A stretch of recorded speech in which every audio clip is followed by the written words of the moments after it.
Salut les filles, j'espère que vous allez bien. Bienvenue sur ma chaîne. On se retrouve aujourd'hui pour une nouvelle vidéo dans laquelle on va parler de la rentrée. La rentrée a déjà commencé pour certaines d'entre vous, d'autres ça ne va pas tarder, donc je me permets de vous faire quelques rappels afin de vous encourager à maintenir vos efforts.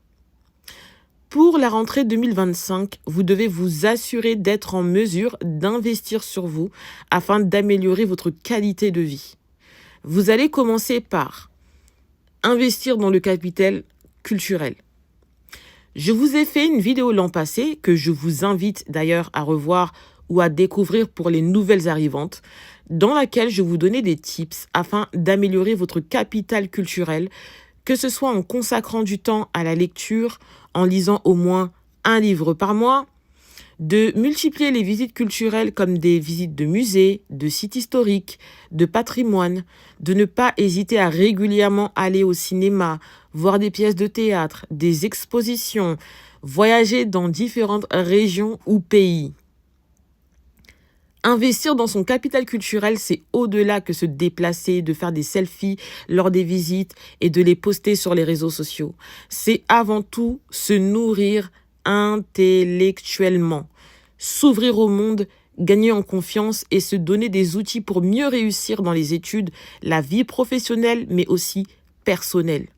En investissant sur votre capital culturel, vous allez élargir votre compréhension du monde, mieux apprendre à vous faire comprendre, à vous exprimer, booster vos études, votre carrière, mais aussi et surtout vous construire une identité qui sera beaucoup plus solide. Donc les filles, on investit dans le capital culturel. Ensuite, vous allez investir sur votre physique. Vous-même, vous savez que je suis une militante de la belle shape. Depuis des années que je suis sur les réseaux sociaux, je ne cesse de vous rappeler l'importance de prendre soin de son apparence physique. J'ai aussi fait pas mal de vidéos dans lesquelles je vous expliquais la nécessité de perdre du poids quand on est une femme en situation de surpoids ou d'obésité en société occidentale.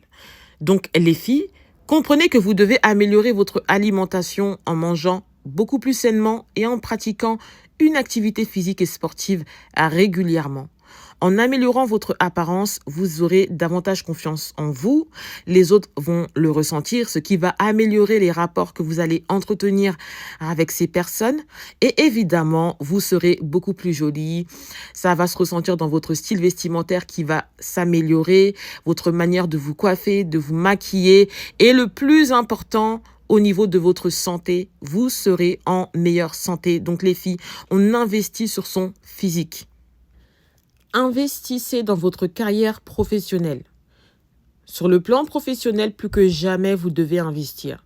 Nous sommes dans un monde qui évolue de plus en plus vite. L'intelligence artificielle est déjà là et continue d'avancer.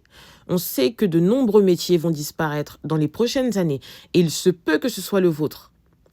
Prenez de l'avance et ne vous faites pas surprendre par cette transition technologique.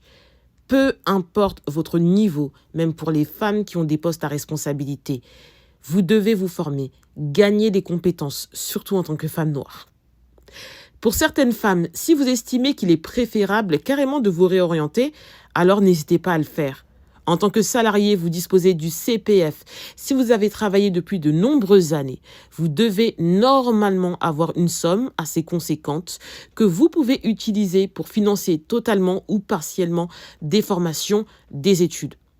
Vous disposez aussi d'autres aides pour vous permettre de vous réorienter professionnellement parlant, pour celles qui en ont besoin, ou même pour consolider des compétences. À vous de faire les recherches, à vous de vous rapprocher aussi de vos employeurs. De plus, les filles, j'insiste aussi sur l'apprentissage de langues étrangères, notamment de l'anglais.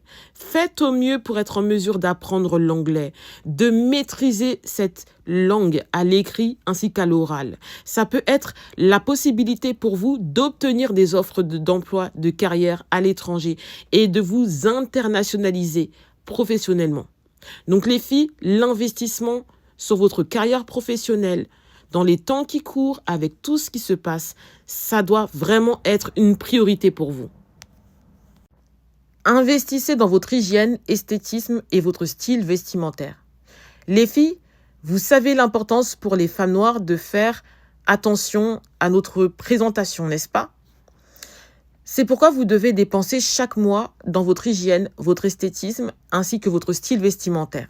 Bon, en ce qui concerne le style vestimentaire, c'est vrai que vous n'êtes pas obligé de racheter tous les mois de nouveaux vêtements. Mais en ce qui concerne l'esthétisme et l'hygiène, alors là, oui.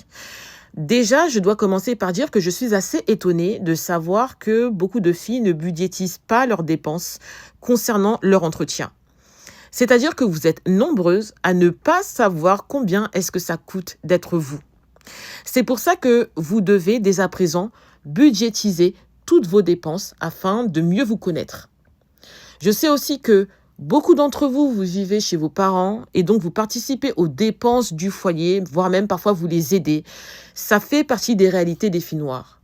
Mais n'oubliez pas que la personne, en tout cas la première personne, qui doit profiter de votre salaire, c'est vous et uniquement vous. Dépensez sur vous les filles. Ne soyez pas du tout radine avec vous-même.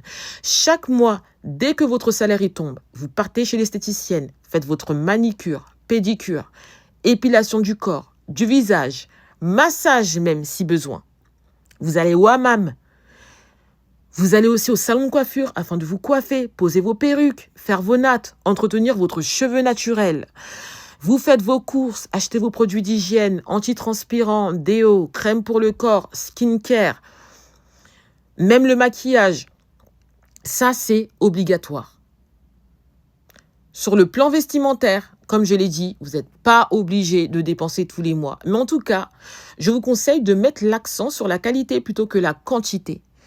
Surtout pour les sacs, les vestes, les manteaux, les chaussures. Vous pouvez profiter de périodes de soldes ou de ventes privées pour acheter des vêtements de qualité pour moins cher.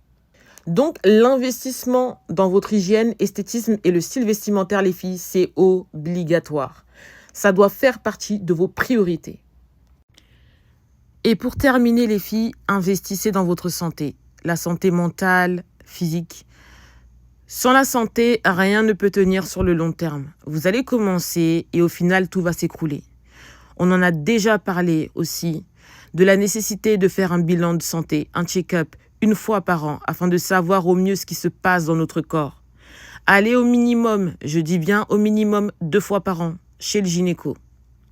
Ne pas hésiter aussi à voir un psychologue quand vous estimez en avoir besoin, voire même un psychiatre, en cas de fatigue, d'extrême fatigue mentale. Celles qui ont encore justement des freins à l'idée de voir des psys, de faire des thérapies, sachez que ce n'est pas une honte. Au contraire, il s'agit de votre santé. Vous devez l'entretenir pour être en mesure justement d'atteindre au mieux tous vos objectifs. Vous êtes des filles nées et ayant grandi en Occident. Vous vivez en Occident. Vous avez des psys à votre disposition. Eh bien, pourquoi ne pas en profiter ? Et j'insiste aussi sur le fait que l'amélioration de votre santé fait partie de votre évolution. Et donc, vous n'êtes pas obligé, voire même, vous ne devez pas communiquer là-dessus avec d'autres personnes. Gardez ça sous silence, n'en parlez pas à vos amis, à votre famille, à vos collègues, à personne. Je vous conseille aussi de ne surtout pas négliger votre sommeil, bien dormir, bien boire, ne pas hésiter même à faire de la méditation par moment dans la semaine afin de vous reconnecter avec vous-même. Évitez aussi à tout prix les conflits, les problèmes. Faites de votre mieux afin de vous élever les filles. C'est très important. Donc voilà ce que j'avais à dire à ce sujet. Eh bien, je vous remercie pour votre écoute. Je vous souhaite à toutes une excellente rentrée 2025. Mettez les likes, partagez. Celles qui sont nouvelles, welcome, abonnez-vous et activez la cloche pour les notifications. On se retrouve prochainement pour une nouvelle vidéo. Bye!